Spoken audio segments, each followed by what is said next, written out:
Muling napatunayan, hindi lahat ng Facebook friend ay totoong kaibigan. Sa Apalit, Pampanga, 2 ang arestado sa pangingikil sa isang menor de edad. Banta raw ng mga suspect na nakilala ng biktima sa Facebook, kung hindi magbibigay ng pera ang biktima, ikakalat nila sa social media ang hubad na litrato nito. Nakatutok si Jay Sabale. Wala po akong kasalanan dito.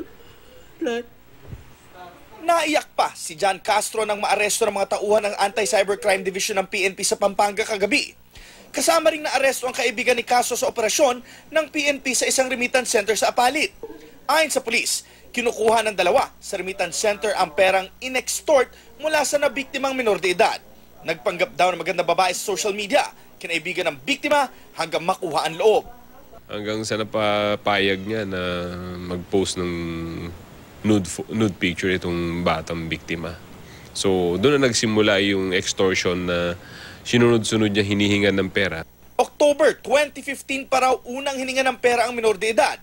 Tinatakot daw na ikakalat sa social media at ipamigay sa mga kaibigan ang nude picture ng biktima. Nagpatuloy ito hanggang sa nagsumbong na sa magulang ang biktima na humingi ng tulong sa mga pulis. Aabot na raw sa 18,000 pesos ang nakuha sa biktima.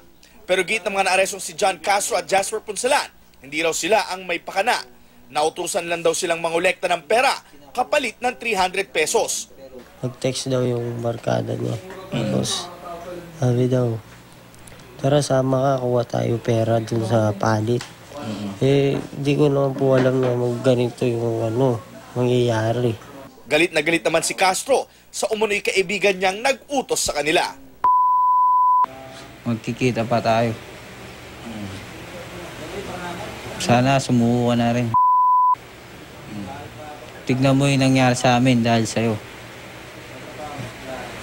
Wala po talaga kaming kasalanan. Siya po yung may kasalanan. Tinutugis pa ng mga pulis ang ikatlong sospek habang nakapiit naman ngayon sa Camp Crame si Castro at Punsalan. Jay Sabale, nakatutok. 24 oras.